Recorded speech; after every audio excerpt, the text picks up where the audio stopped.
作為咧年資最深嘅一個人，我覺得好應該同大哥都即係講一聲加人工。哇！容祖兒呢一句真係代表唔少打工仔嘅心聲啊！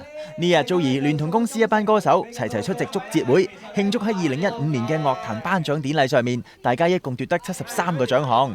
作為大師姐嘅祖兒，更加喺台上面主動為全公司上下發聲，令大家不知幾開心啊！即係做我哋呢一行嘅啲同事啦，即係 promotion 啊，或者係任何一個崗位都好啦，佢哋嘅付出嘅或者犧牲嘅時間咧係其實係特別多㗎。係，但係頭先 Joey 咧喺台上面就講到自己冇神子啊嘛，哇！真係好多感受出嚟。冇金牌啊！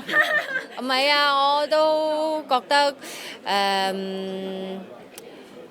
搞下 get 嘅啫，咁我雖然係老臣子，但係我嘅心境仍然都係好年輕㗎。人都年輕。係咪啊？我仍然都當自己係新人㗎，早出道啫，係啊。早入行。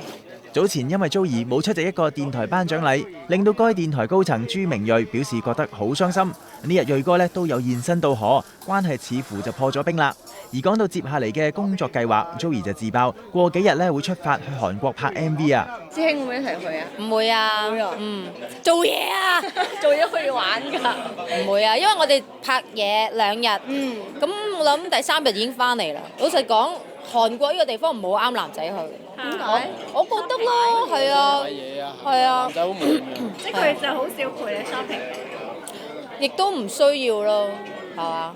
好悶㗎嘛。咁係咪嚟緊都有個 plan 啊？可能要放個 break 啊？係啊，食完呢餐飯我就飛㗎啦。喺邊度咧？唔講都得。啊，咁神秘嘅。做嘢㗎。去我就係唞嘅，去唞下，唔係玩啦，唞下啦，放鬆下啦。